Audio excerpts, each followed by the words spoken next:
Olá, galera do sexto ano, sejam bem-vindos a mais uma aula de História. Eu sou o professor Marciano Lima, conhecido como Ciano, e sejam bem-vindos a mais uma aula. A aula de hoje é sobre os povos antigos da Mesopotâmia. Quem conhece a Mesopotâmia?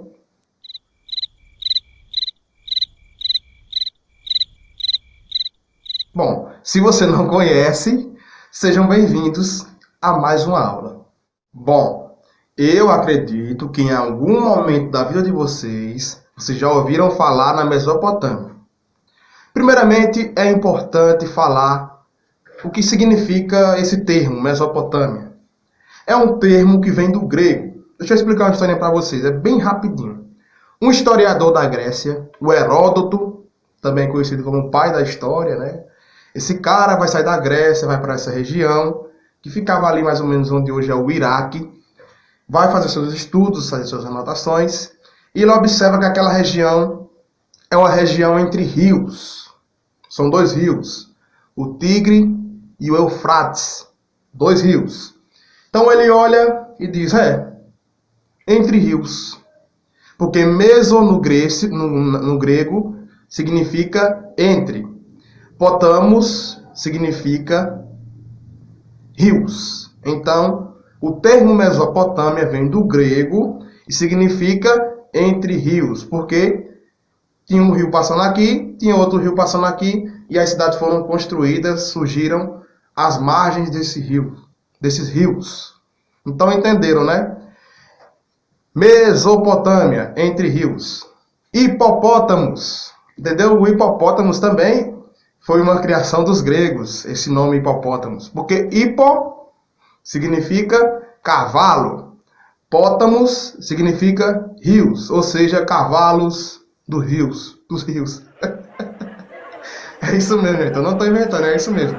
Hipo no grego significa cavalo, pótamos significa rios. Então a galera foi lá fazer seus estudos, viram um animal estranho, diferente, que parecia um cavalo, mas não era um cavalo. E eles disseram, não, é um cavalo do rio, então é hipopótamos, por isso que a gente conhece até hoje esse nome. Então, geograficamente falando, a Mesopotâmia ficava ali na região onde hoje, uma parte onde hoje é o Iraque, o Irã, esses países assim do Oriente Médio, conhecido como Oriente Médio, como vocês estão vendo aí no mapa, era mais ou menos aí a geografia, onde é que ficava a Mesopotâmia, uma antiga civilização. Ainda pegando o gancho da geografia, é importante falar para vocês as origens do povoamento da Mesopotâmia. Assim como foi no Egito Antigo, né, que a civilização surgiu através dos rios, né, as margens dos rios, lá na Mesopotâmia não foi diferente. Surge às margens dos rios Tigre e Eufrates. E uma coisa que favoreceu muito, assim, favoreceu ao mesmo tempo não, a geografia da região era diferente do Egito Antigo. No Egito Antigo tínhamos o rio Nilo e dos lados, né, onde surgiu o Egito, e os desertos, né, então isso dificultou as invasões ao Egito. Já na Mesopotâmia não tinha deserto de jeito nenhum, era uma área bem aberta, e isso aí foi o que ocasionou, que teve como consequências várias invasões aos impérios que surgiram nessa região, aos povos que surgiram nessa região. Por isso que não houve assim um povo que comandou por muito tempo na Mesopotâmia, porque sempre eram alvos de invasões. Outra coisa que causou bastante guerras é o fato da localização. Porque as terras ao norte tinha mais terras áridas e montanhosas. Já as terras do sul predominavam as terras férteis, planícies, as terras planas e férteis. Então isso vai fazer o quê? Que essa galera entre em guerra várias e várias vezes, porque os recursos naturais eram desorganizados, tinha uma desigualdade nos recursos sociais. Sociais não, gente.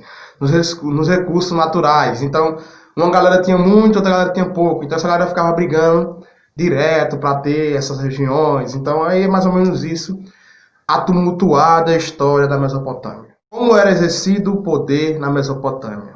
Diferente do Egito Antigo, Temos o faraó, que era a figura central do poder no Egito Antigo. Mas na Mesopotâmia temos o rei. Os reis eram a figura central que detinham em suas mãos o poder político, o poder militar e o poder religioso. Diferente do Egito Antigo, os reis da Mesopotâmia não eram adorados como divindades, como eram os faraós, que eram adorados como se fossem divindades, como se fossem os próprios deuses na terra.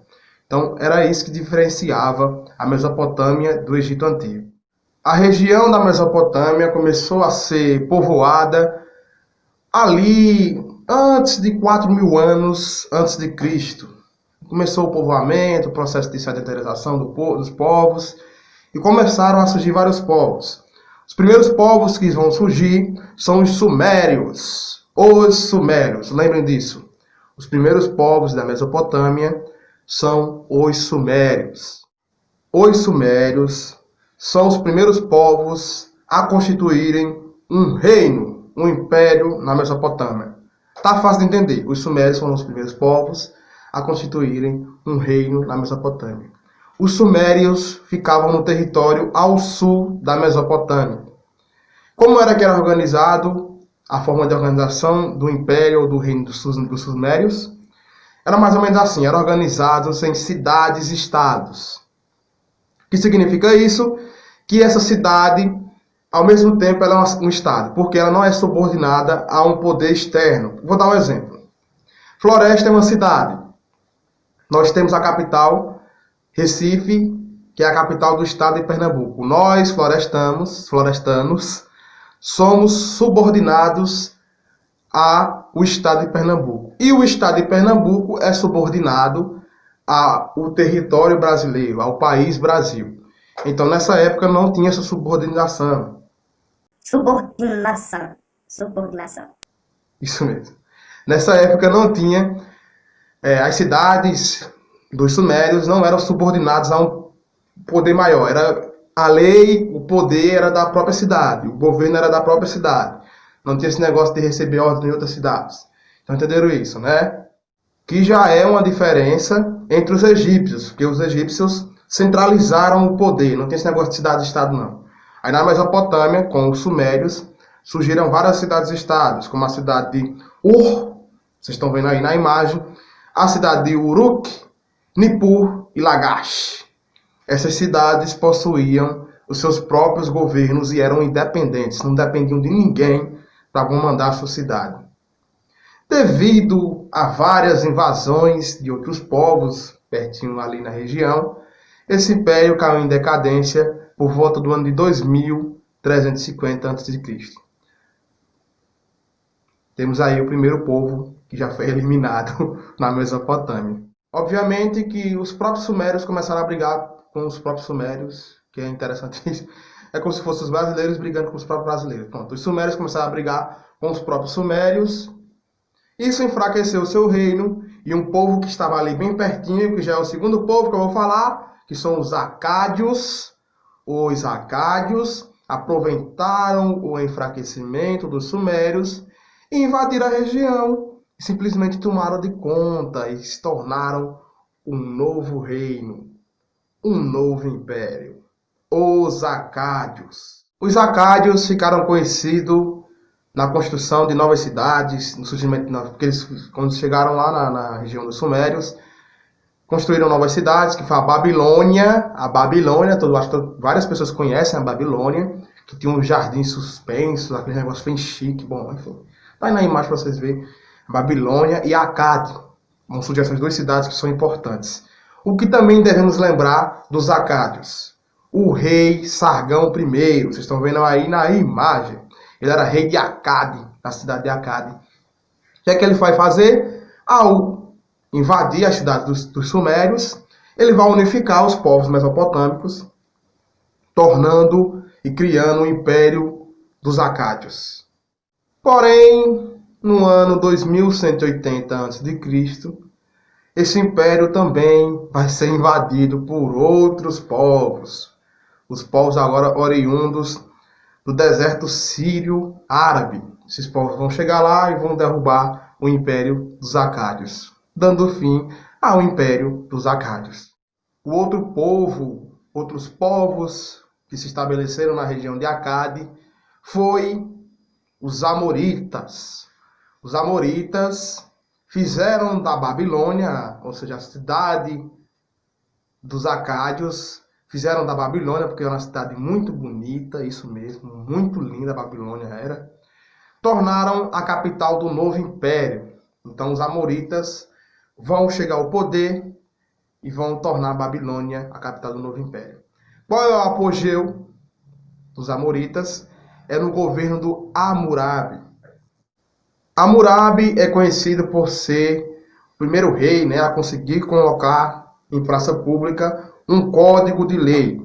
Isso mesmo, Hammurabi vai recolher várias leis, vai fazer várias leis para facilitar a convivência entre os povos mesopotâmicos que estavam brigando demais. Aí, agora vamos criar uma lei, vamos criar leis para ver se esse povo começa a obedecer o Estado. Então ele cria o primeiro código de leis da humanidade. Isso mesmo, gente. Se a gente tem leis hoje em dia, o primeiro foi esse cara aí, o Hammurabi. E o nome desse código de leis ficou conhecido como o Código de Hammurabi. Depois da morte do Hammurabi, em 1686, os povos, os amoritas, vão ser invadidos pelos hititas e cassitas. Esses povos vão dominar a Mesopotâmia durante muito tempo, até a chegada de outro povo, os assírios. Isso mesmo, os assírios, eu falei deles um pouquinho no outro conteúdo no Egito Antigo, que eles invadiram o Egito também. Essa galera aí era bastante forte na questão militar. Os assírios eram habitantes do Planalto de Assur. Essa galera aí ficou bastante conhecida por suas atividades militares. Praticamente a guerra era o que mantinha esse povo ativo. Então lembrem dos assírios, que os assírios eram os povos conhecidos por suas táticas militares. Também ficaram conhecidos na Mesopotâmia por expandir o Império Mesopotâmico. Foram até o Egito, atacaram a Pérsia, que é o atual Irã, atacaram a Fenícia, vários países, vários estados que estavam surgindo, várias civilizações que estavam surgindo na região, eles atacaram. E é exatamente isso que vai fazer com que eles caiam, perdam o seu governo. Por quê? Porque eles vão atacar várias regiões e esses povos de outras regiões vão se unir e vão derrubar a capital Nínive. A capital dos assírios era Nínive. Então, a Nínive vai ser derrubada no ano de 612 a.C. Por quê? Os caldeus conseguiram unir os povos que foram atacados pelos assírios e conseguiram derrubar Nínive. Então, os próximos povos são os caldeus. Os caldeus também vão surgir na Babilônia. A Babilônia vai se tornar a capital do império dos caldeus, que eles diziam que eram os neo-babilônicos, os novos babilônicos. É o Império Babilônico, minha gente. Essa galera aí vai fazer outro império. O Nabucodonosor II ficou bastante conhecido nessa época, porque ele atacou o Egito e conquistou praticamente todo o Oriente Médio. Então esse cara, o Nabucodonosor II, o rei dos caldeus, se tornou importante por isso. Só que o Ciro, o rei dos persas, que ficaram ali pertinho, atacaram os babilônicos, né, os caldeus, e no ano de 539 a.C., é o fim dos reinos mesopotâmicos. Já é outra civilização que vai surgir, que são os persas, que ficavam ali pertinho, que vai dominar a região e vai deixar o seu império aí durante muito tempo, vai deixar o Império Persa durante muito tempo. Então, basicamente, são os povos mais importantes da Mesopotâmia. E eu falei um pouquinho, mas tem muita coisa mesmo sobre esses povos. A pirâmide social da Mesopotâmia, no topo vinham os soberanos, que são os reis, os sacerdotes, os nobres e os militares. No meio vinham os funcionários públicos, comerciantes e artesãos. Por último, vinham os camponeses e os escravos. Então, galerinha, essa foi a nossa aula de hoje. A leitura está na página 24, nas páginas 24, 25, 26 e 27. Vocês vão responder a parada obrigatória da página 28, questão 1, 2 e 3. Qualquer dúvida, professor, não estou entendendo essa questão, podem me mandar no privado. Professor, não estou conseguindo responder. Pode me mandar no privado a dúvida, gente. Não tem problema. Agora, me mandem mensagem entre as 2 da tarde, todos os dias. Qualquer dia, assim, menos sábado e domingo, né, gente? Também, né? Das 2 da tarde até as 6 da noite. Nesse horário, podem me mandar pergunta, podem mandar as dúvidas. Tudo que vocês tiverem aí na mente de vocês, podem mandar para mim, que eu irei responder-los. Eu irei respondê-los, tá certo? E outra questão, gente. É isso. Então, até mais. Eu ia falar, mas esqueci. Até mais e até semana que vem, tá certo?